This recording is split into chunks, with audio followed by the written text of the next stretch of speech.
everybody. Welcome to On the Clock with Caroline Clark.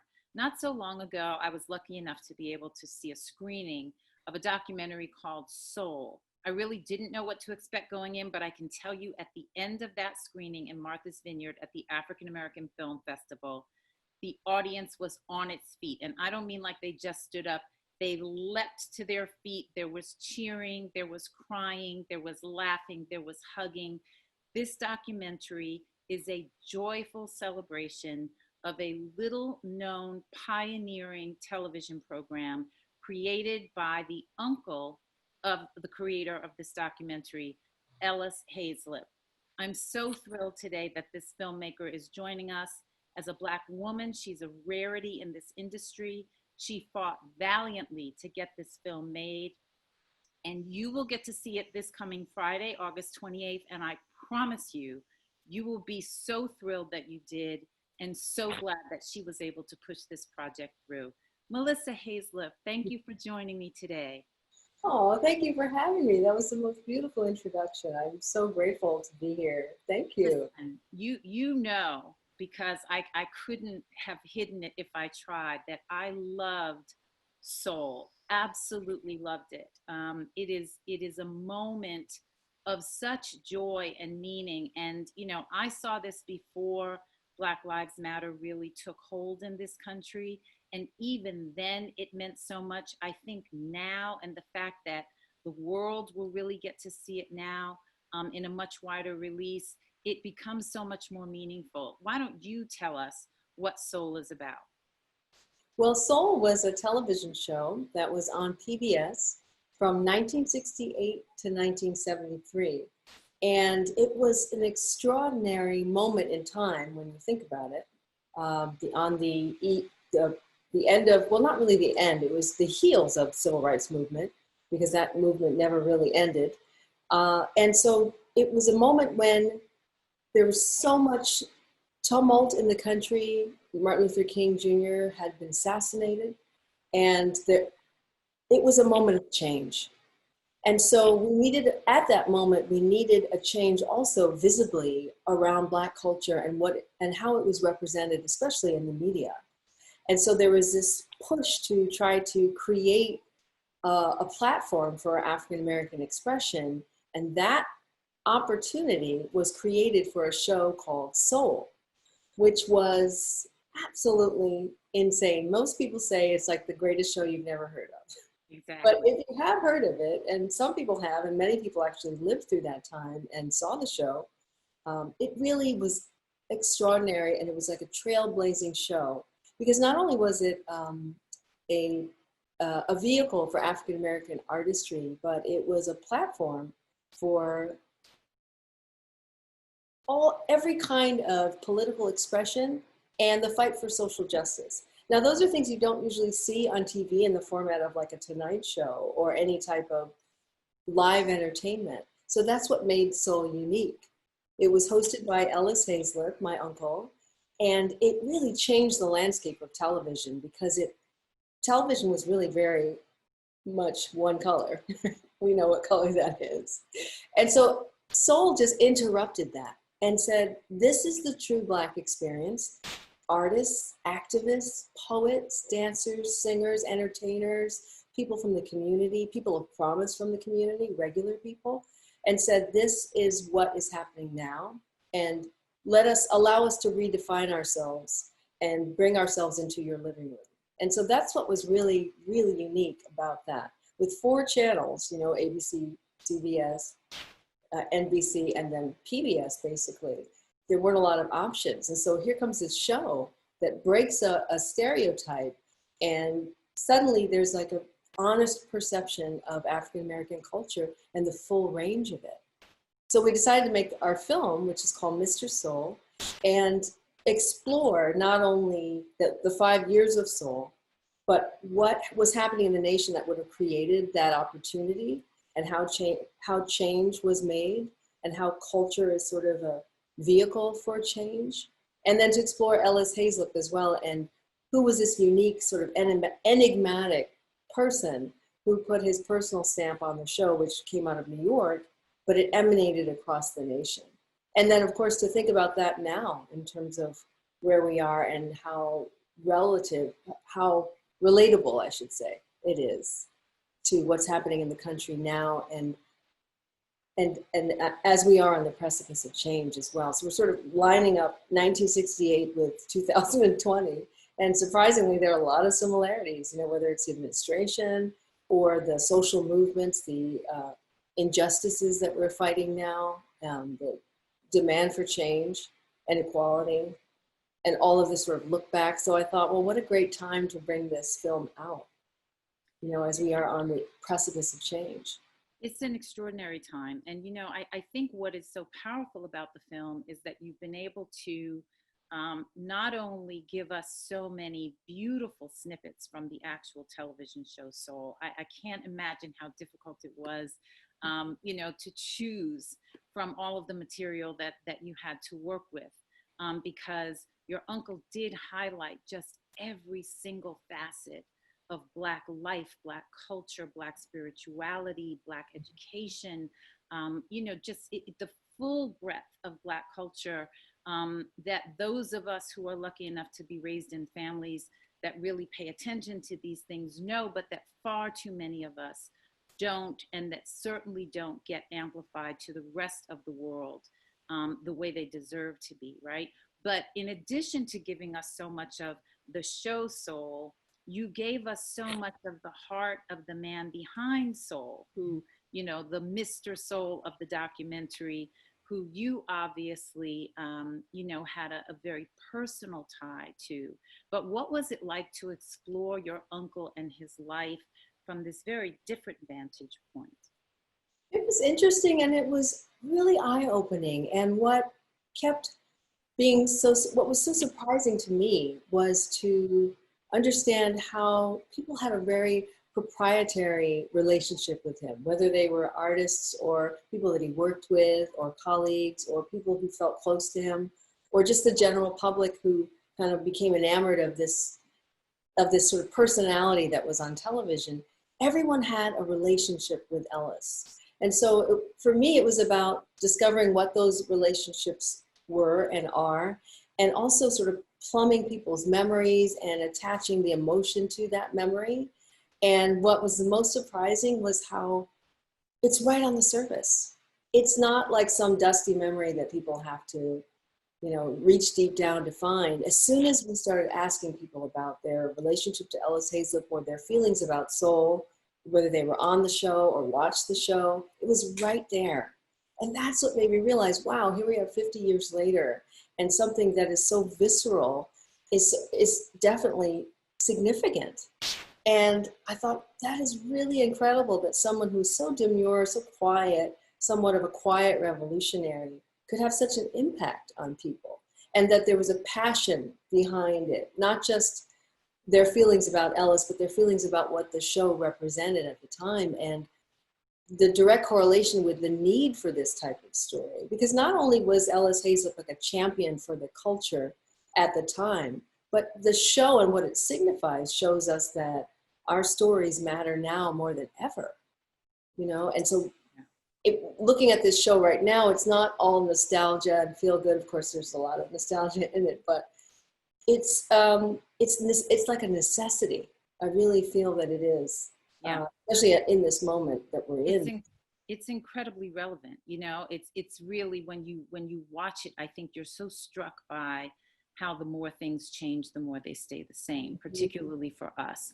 I know now, since the James Baldwin documentary and with all that's been happening in the world, there's a snippet of a conversation with Nikki, Giovanni, and James Baldwin that I first saw in watching your film, because, that was one of the extraordinary things that happened on the show Soul, thanks to your uncle, where he brought Nikki, Giovanni, and James Baldwin together to have this conversation that, when you watch it today, is just as stunning in its brilliance and relevancy as I'm sure it was at the time.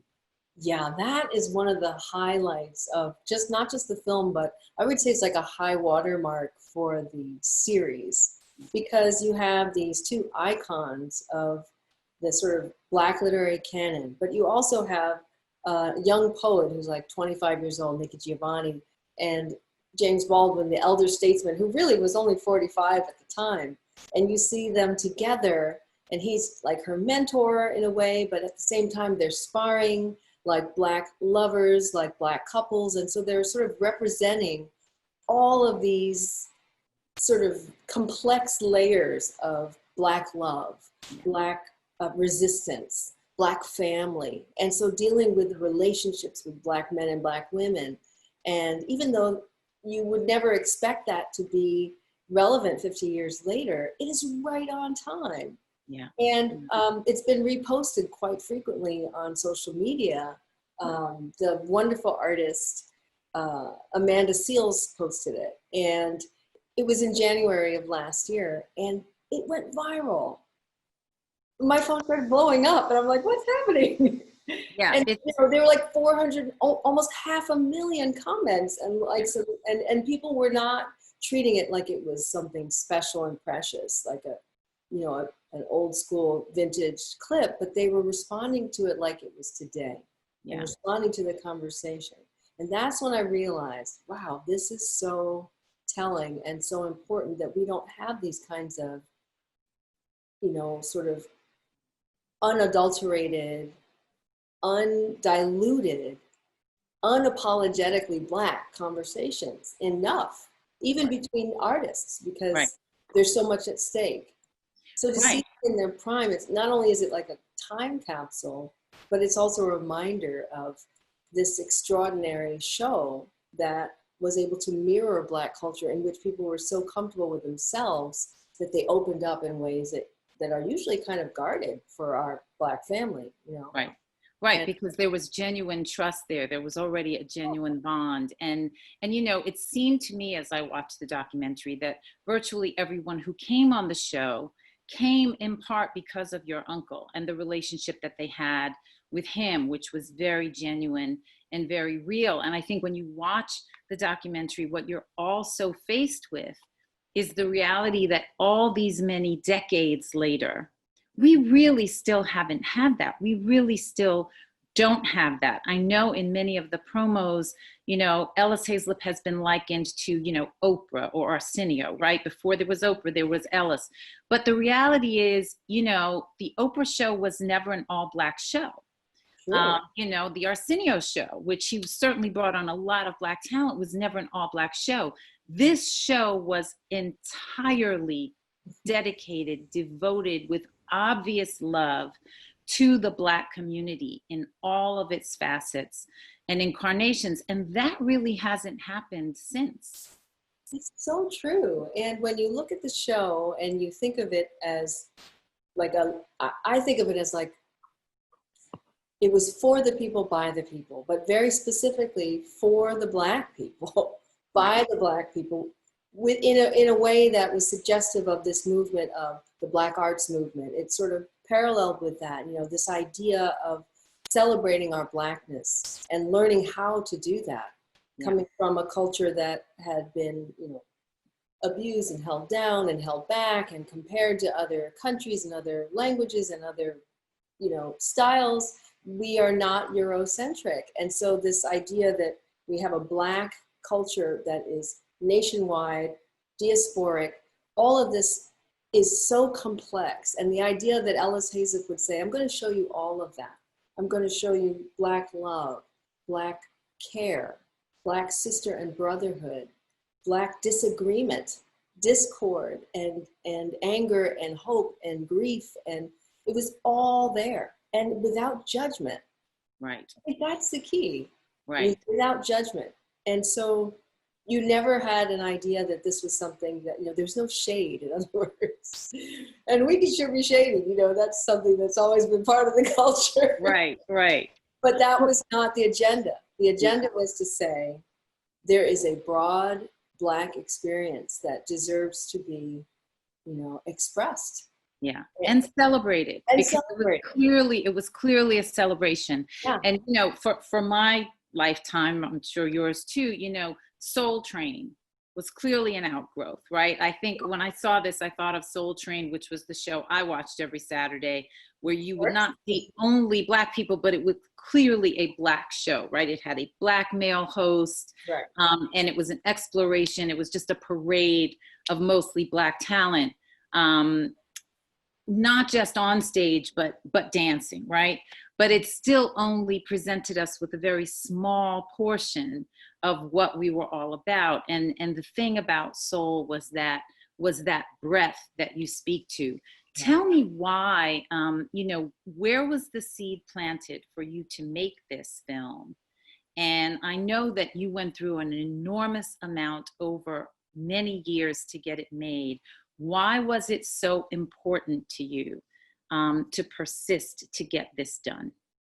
I think it was really important for several reasons. Number one, it felt like the story needed to be told, that nobody has really addressed this moment in time, this sort of beginning of things. We all know there, and I think part of that is because when everything became very digital and we had a huge leap in technology, we kind of lost that moment of the very beginning of possibility. We sort of jumped and leapt forward in terms of progress. And so we kind of forgot where we came from in terms of the beginning of expression and the beginning of Black arts and the beginning of changing the perception of African American culture to, well, now we're famous and now we have, all the great television shows and we're all integrated and we're all, ruling the airwaves and making the great music. But there was a moment in time when that wasn't possible. And there were only 2 Black television shows on at the time. And I think it was just important to say, hang on, let's go back to our roots and see what was that pivotal moment and who were the change makers that were insistent upon giving us a platform and giving us an opportunity to be our true selves. So the other thing is I'm always thinking about our great African-American icons of the 20th century and the 21st century now, who will be leaving us soon, and that's part of life, yes. But I always felt that those early icons haven't really had a chance to tell their story or their beginnings. And when we started to lose like Dr. Maya Angelou and Gil Noble, and these are people who are giants. And thank goodness they did the documentary on Toni Morrison, and then she, left and became an ancestor. This is always on my mind, that there's a specific generation that hasn't really been explored, and especially the birth of the Black arts movement.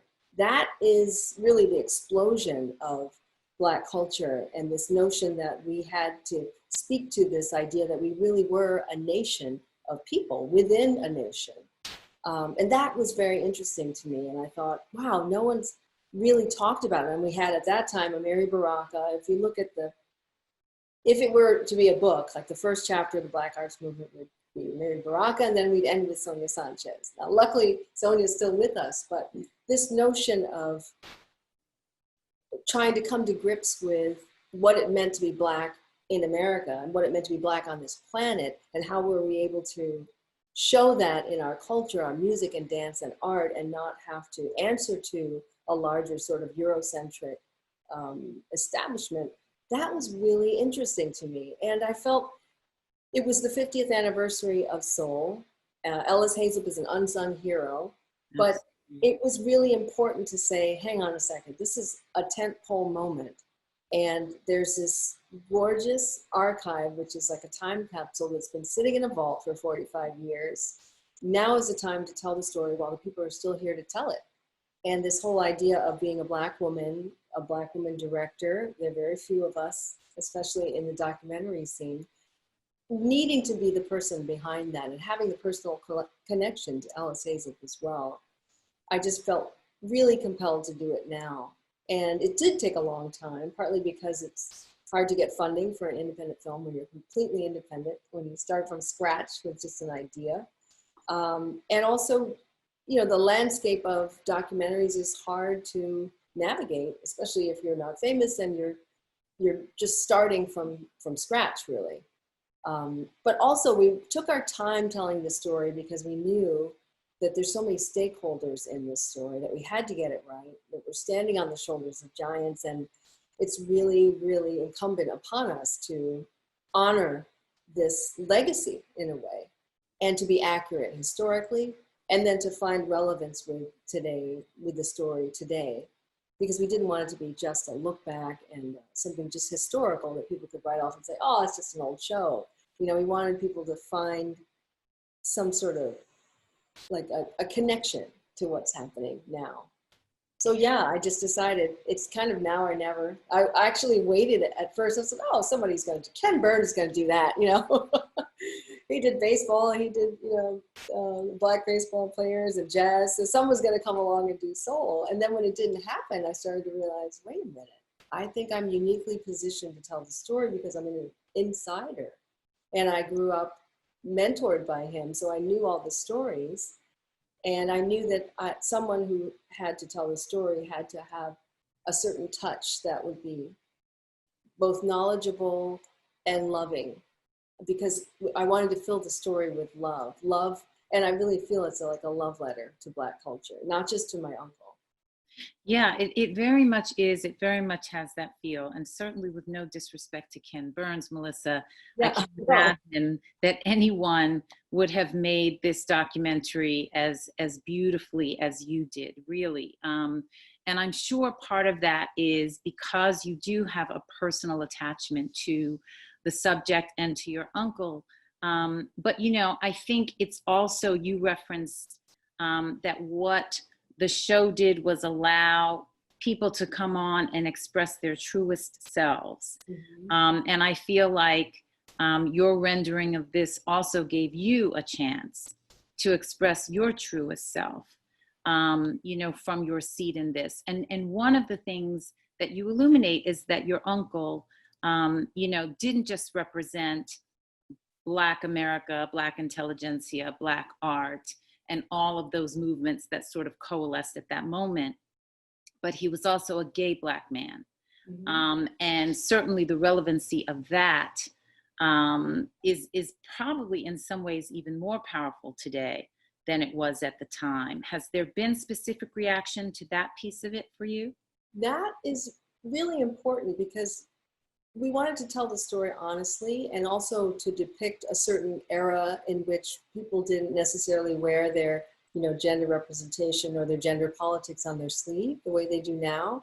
So it was really important to tell a holistic story about this man and the show and everything that he experienced, but to also honor this dual track that we're always living. For him, it was hard enough to be a Black man in America, let alone a gay Black man, especially in our own culture, which was, he grew up in a very conservative home with a father who was running the church, basically. And so there was a lot of friction there. But that is a larger story of our own culture and what we're grappling with and acceptance. And I think it's a beautiful story to tell because it opens up so many sides of the story. And there's no judgment.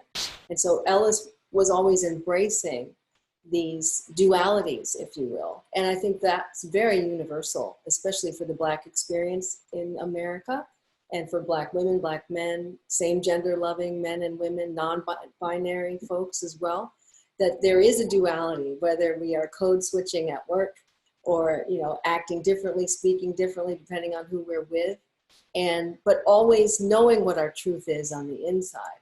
And you do see that in the show because Ellis was openly gay, which is significant, but he didn't feel the need to really express that on the show, but who he was fully encompassed in every decision he made. And when you look at the show and you see a lot of the people on the show, you know that he had an agenda that was equally LGBTQ, you know, full of pride, but also he was a feminist at the same time. And so again, these many different levels, and it was a moment of change for the women's movement, but nobody was putting the Black women forward. You know, and even today there are schisms in feminism, whether Black feminists and feminists are the same, whether we benefit from the same pushes and movements that are happening, or whether there's a division. And so I think Ellis always knew that there was interesting things happening with Black women and in the movement. And it was really important for him to put them forward. And so his love was vast, that he loved women, even though he also, you know, loved men and loved the people. I think he had an unusual love. Oh, my mom's calling. Let me just let her know that I can't talk right now, Mom. Talk about family. Hi. Sorry, Mom. Can't talk. I thought I turned that off. I beg your pardon. You know, you mentioned his love of women, and there you go. His sister-in-law called. So, you know, the spirits are always listening. And she's a girl too. I snuck her in there a couple times. Yeah, I know. You know, talk to me about your journey with this, particularly as a woman, because you couldn't have foreseen the environment ultimately that this documentary would enter into, right? You started this journey years ago, and I think there's no question that what has transpired since you completed the documentary is sort of proof that, you know, everything happens at the right time, although it may not feel like our time in the moment, right? Because you have stepped into this extraordinary moment in American history and Black history, even in the history of the arts, where you have a platform now, not just for Soul and for your uncle's legacy, but for yourself as a Black woman filmmaker. What have been the surprises for you during this journey? It's been very eye-opening. I never expected in this, here we are in 2020, I never expected to experience things like sexism or resistance to me being in charge as a woman. And I keep thinking we've evolved further than we have. And what I come up against as a filmmaker are expectations or lower expectations than I have for myself. So that has been a surprise, to realize that this idea of everything that we're breaking out of right now, this idea of breaking out of this diversity issue that we have, that we are diversifying the larger, the larger racial group, is not why we're here. We're not here necessarily to create diversity. We do exist, and we are part of this country and part of the story. And I think that as a filmmaker, as a storyteller, I'm constantly doing that. I'm not asking for permission anymore. I'm not saying, well, this is a Black film that you should consider, even though you already have a Black film, or to a distributor. I have had that conversation even this week. Oh, you already have one Black film, that's all you can have? But do you ever ask that question of, do you ever only have one white film? No, of course not.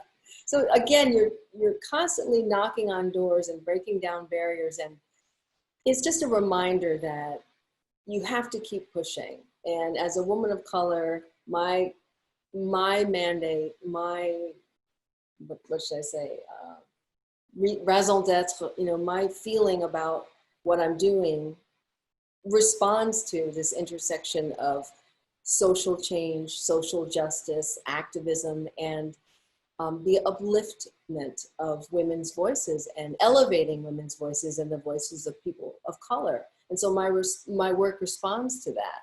And it's really very important. And you don't even realize it because you're out here just trying to get your shows done or get your job done or get your film made. But the always having to prove yourself, and that is the journey that I wasn't expecting. I thought, I've got this great story. You've never seen it. This footage has literally been in the vault for 45 years. You're going to get it right away.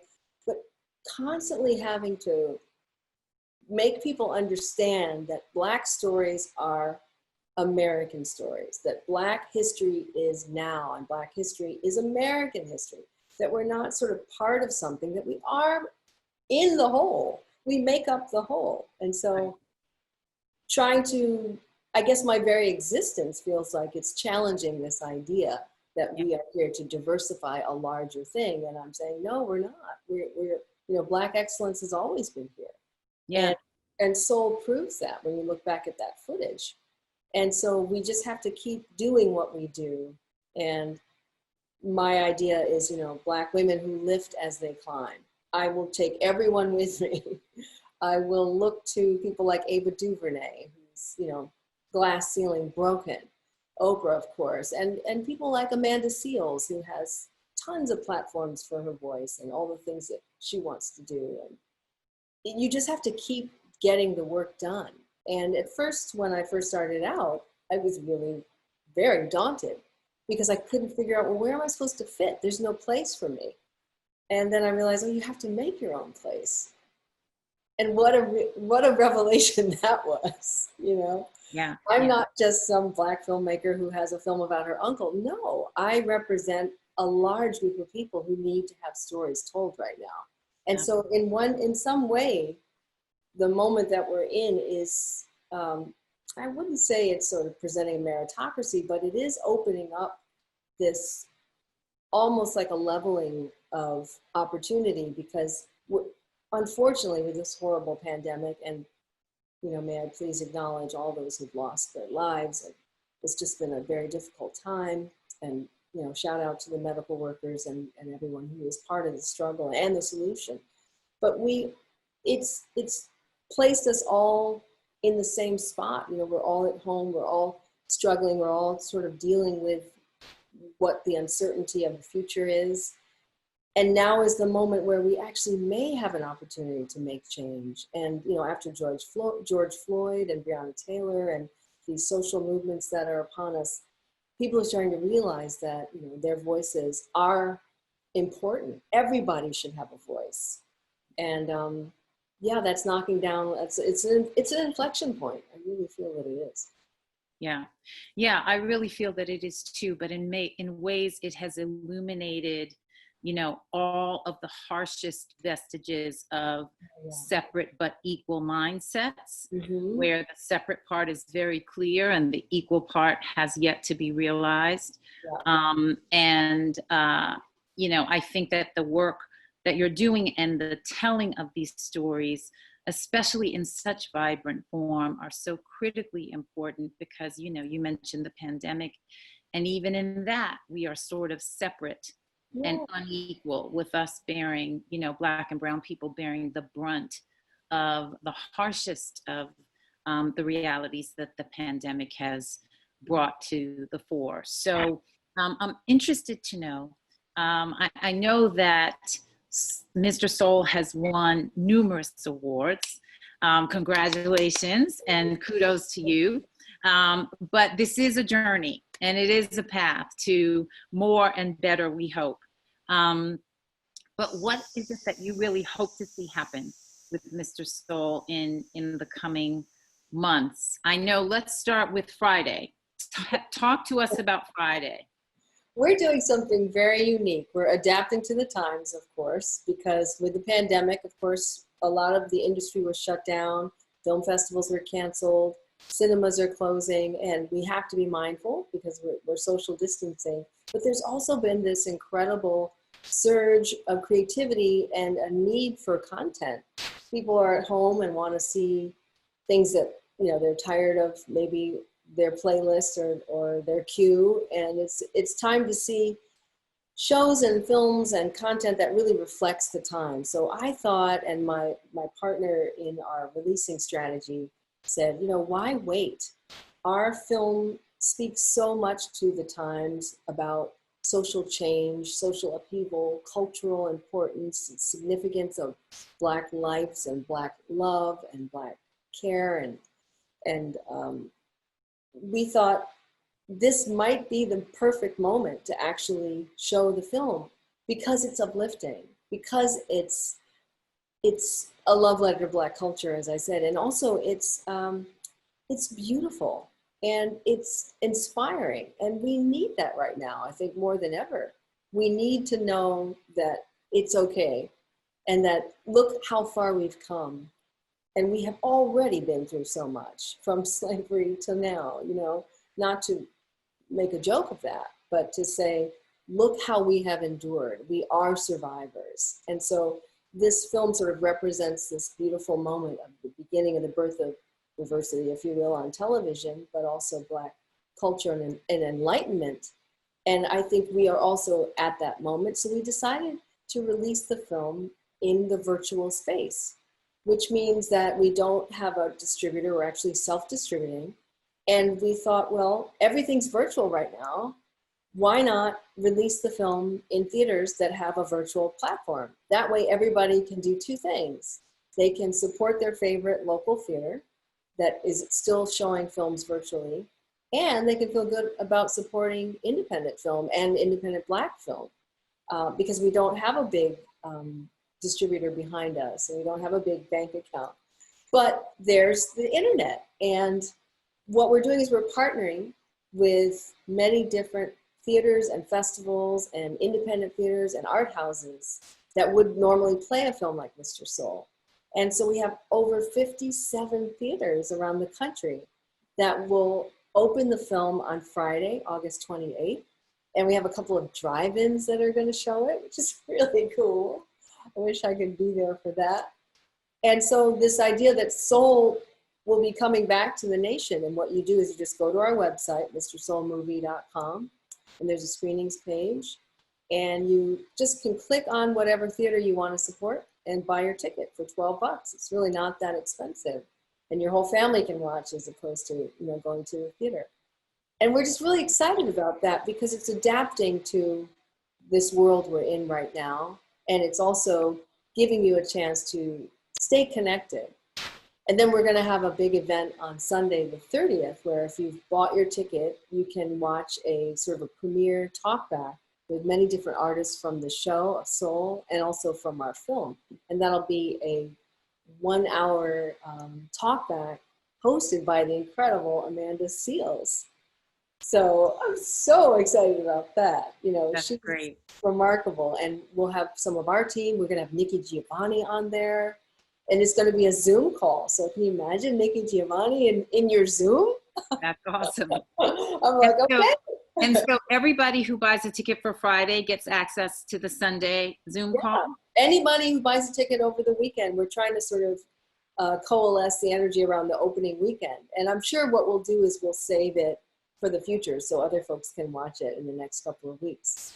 But the idea is to just come on into the Zoom and have a party with Robert Glasper and Nikki Giovanni and Black Ivory. And, oh gosh, we have a lot of, The Last Poets are going to be on there too. That's awesome. And so it's this idea of the relevance of soul for millennials because, Amanda Seales is amazing. She just hosted the BET Awards, but she's also a big fan of James Baldwin. As I said earlier, she posted that clip on her Instagram. Yeah. So we're just really excited to celebrate the show and make it something for all of us and create community around this idea. Because I think as there is a Black filmmaking community, but there's also a love for Black film.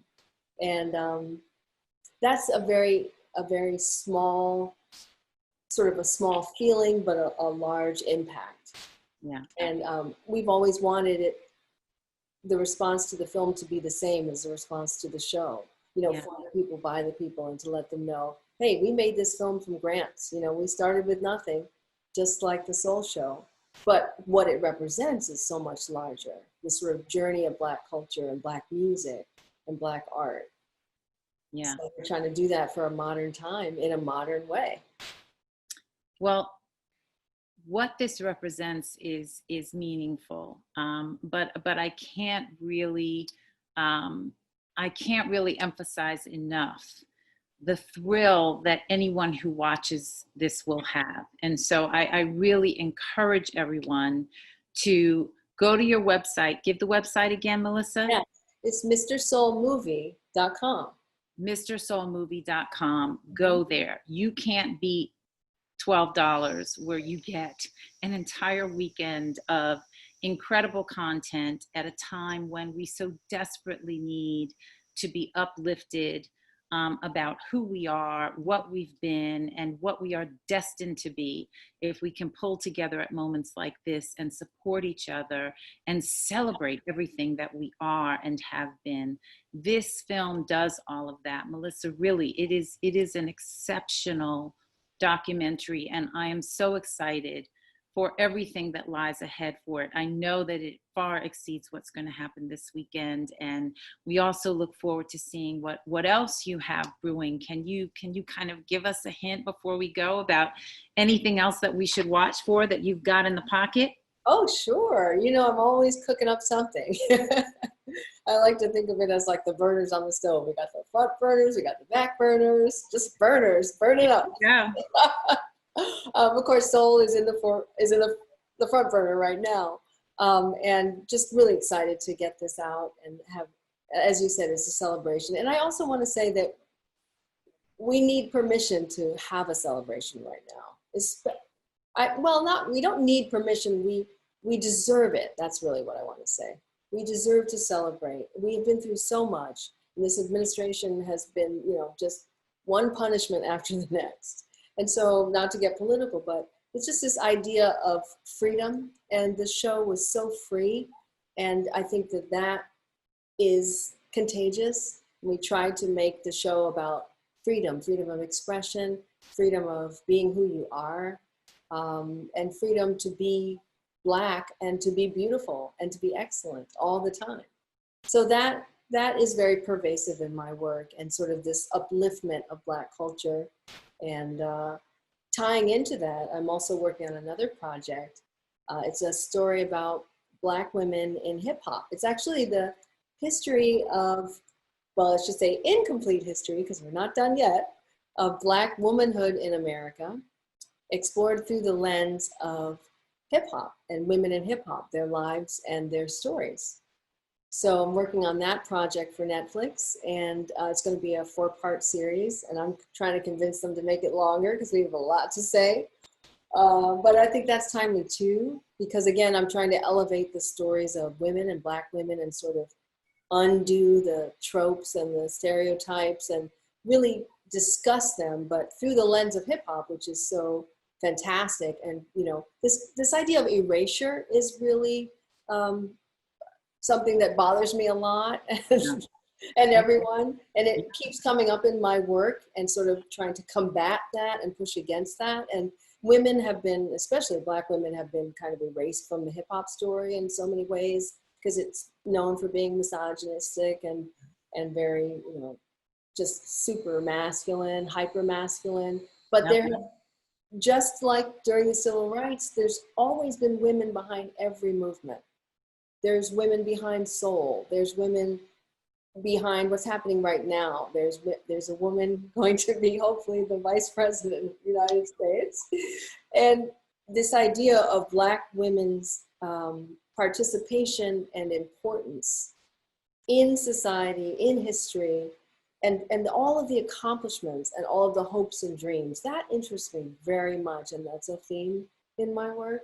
And so I'm excited to explore that within the story of hip hop, because there have been so many wonderful artists and also women who are just responding to what it means to be Black in America and still be artists and still get their story across. Does that project have a name yet?